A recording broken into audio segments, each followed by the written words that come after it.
dur à chaud comme ça de le dire. J'ai eu l'impression qu'en première mi-temps, on avait quand même. Enfin, il y a un arrêt de Régis, mais on avait quand même plutôt la main mise. On a eu des situations intéressantes. Ouais, je trouve que globalement, c'est plutôt logique. C'était un match plutôt ouvert, même s'il y a un 0-0. Il y a eu deux gros blocs qui se sont affrontés.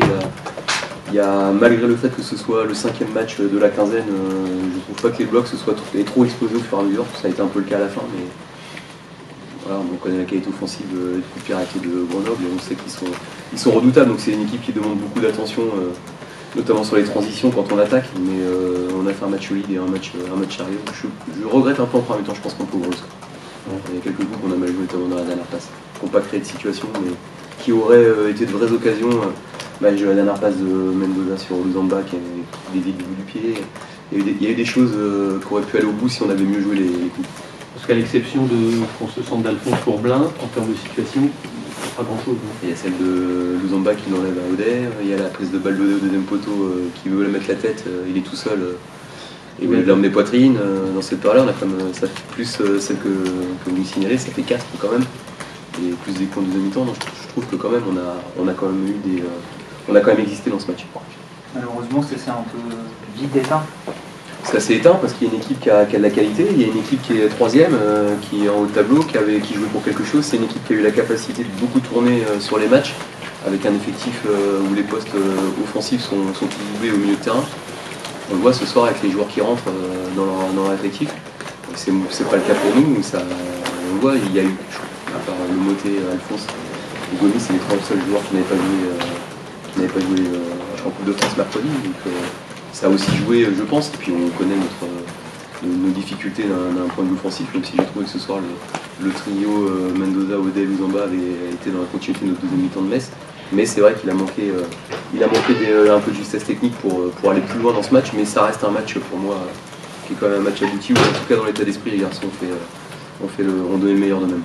Sans faire offense aux jeunes évidemment, on connaît l'aspect prometteur, etc. On ne peut pas s'empêcher d'observer que Gomis était le seul aujourd'hui. Du coup, tu as des joueurs un peu plus d'expérience qui apportent aussi cette solidité. Oui, après c'est circonstanciel, il y a des moments, des semaines, des temps. Il y a des jeunes, pour avoir revu le match de Metz, qui ont joué contre Metz une Ligue 1 et qui ont existé dans le match. Donc il ne faut pas opposer, de toute façon à un moment donné quand on fait une équipe et quand on met des joueurs sur le terrain, il y a une notion d'expérience, mais à un moment donné il n'y a pas d'âge. Il faut que les joueurs répondent aux besoins et qu'ils soient jeunes ou pas jeunes. Ce qui compte c'est ce qu'ils font, c'est pas la carrière d'identité, mais par contre on ne peut pas demander et attendre d'un jeune qu'il ait la même capacité à répondre à toutes les exigences du monde professionnel dès leur première année. Sinon c'est des surdoués, et quand ils sont surdoués, c'est pas des jeunes qui sont rien. Donc voilà, il y a ça, c'est un travail de patience, de construction. Je rappelle aussi qu'il n'était pas non plus prévu en début de saison qu'il y ait autant de jeunes à jouer. C'est aussi les circonstances qui ont amené ces joueurs-là à jouer. Certains en profitent, d'autres un peu moins. La régularité n'est pas toujours là. Mais voilà, il faut se servir d'éléments négatifs et les transformer en positifs. Pour eux, ça l'est. Mais en tout début de saison, je ne me rappelle pas que le projet était de faire jouer 8 ou 9 joueurs du centre de formation. Et voilà, les circonstances ont fait que, et tant mieux, parce que ça fera gagner du temps dans le projet du club dans les années qui viennent, pour le court terme et pour l'immédiat. C'est vrai que parfois, on n'est pas au même niveau que d'autres équipes, c'est clair. Juste un mot sur ton animation. On a l'impression parfois qu'il manque peut-être un offensif supplémentaire. On est de la percussion, on est du dribble. Ouais, c'est vrai que par rapport à ce qu'on veut faire et ce qu'on aime faire, il y a peut-être un poste offensif, ou en tout cas un profil offensif qui manque pour amener quelque chose de plus. Ça demande quand même beaucoup à nos latéraux, même quand on joue à 4, pour créer des décalages. Mais encore une fois, je suis aussi avec l'effectif que j'ai. Il y a des joueurs qui ont joué, qui ont été à un moment donné bons, à un moment donné moins bons. Voilà, je ne vais pas inventer non plus de joueurs. Voilà, si c'est pour mettre des joueurs offensifs, ça sert à rien. Le losange, c'est notamment pour maintenir un équilibre avec Mickaël et Racine qui montent.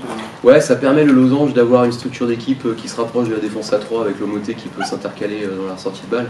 Et ça donne de l'espace à nos latéraux dans les couloirs pour avancer et pour justement animer le jeu dans la largeur.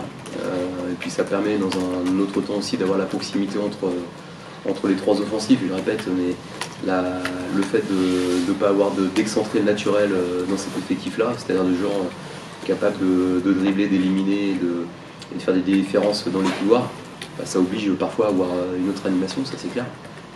Et Alexis est dans un rôle de relayeur, permet d'être un peu celui qui presse, qui donne le ton. Bah en fait, ça nous permet, cette organisation-là, de peut-être un peu s'ouvrir et de se déséquilibrer dans la largeur, mais ça nous permet par contre d'avoir une densité sur le pressing et sur les lancements de jeu adverses, où on voit en première mi-temps, notamment, on leur a laissé très peu d'initiatives. On a été pris 2 fois sur des ballons croisés en profondeur. Il faut quand même reconnaître qu'ils ont des joueurs offensifs, que ce soit JT, que ce soit Radek, que ce soit Venef. Je trouve qu'ils ont beaucoup de bons joueurs offensifs, mais moi je trouve qu'en première mi-temps, notre structure d'équipe était très cohérente, on leur a laissé peu de choses, on a défendu en avançant. Après ça a été peut-être un peu plus dur au fur et à mesure de la mi-temps, et c'est pour ça que j'ai fini avec Alexis proche de Emmanuel, parce qu'il avait beaucoup d'espace à couvrir et les blocs commençaient à s'ouvrir et ça devenait un peu dur pour lui de tenir le milieu.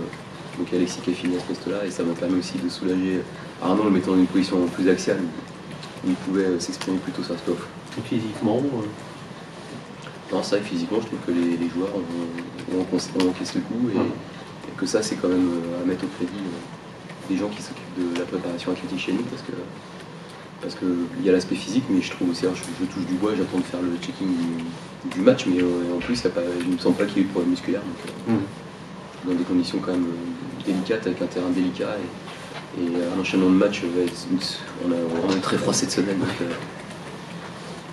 Donc il va avoir une semaine enfin pour. Ouais, une semaine ça va faire du bien pour tout le monde parce que déjà on a besoin aussi de ne pas venir au stade pendant une journée. Parce que là depuis un moment on y est tout le temps et je pense que pour la fraîcheur mentale c'est important. Et puis aussi pour travailler et remettre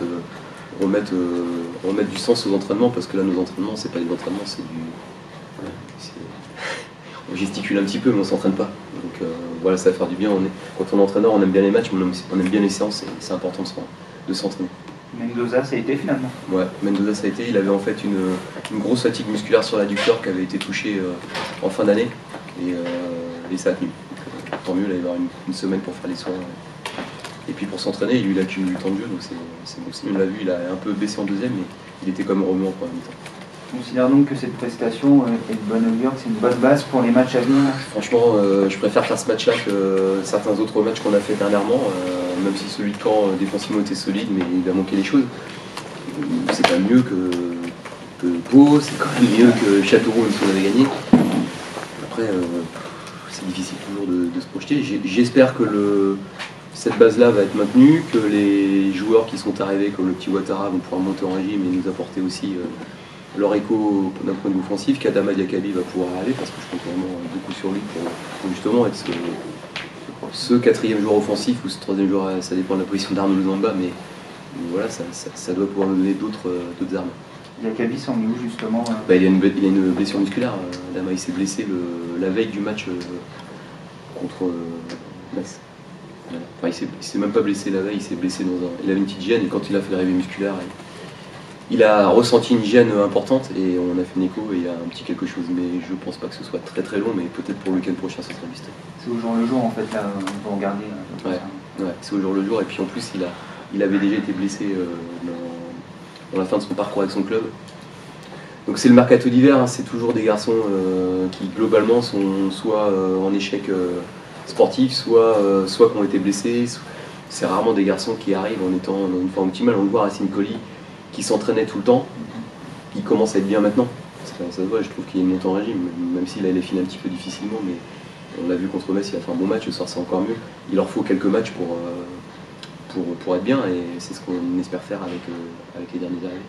Sambou avait besoin de souffler mentalement ou son absence n'est pas lui? Non, Sambou il était pas prévu dans le groupe. La semaine dernière déjà je l'avais pris dans le groupe pour être honnête avec vous, c'est que c'était un groupe de 20. Mais nous on préfère qu'il s'entraîne, il n'a pas joué depuis mai 2019. Il avait joué en réserve la semaine dernière avec les jeunes contre le Paris FC. Voilà, mais là il est dans une période, il faut qu'il joue et qu'il enchaîne des séances athlétiques pour retrouver. Mais lui, sincèrement, s'il est opérationnel totalement pour mi-avril, mi-mars, fin mars, ce sera bien. Il n'a pas joué depuis 2 ans presque.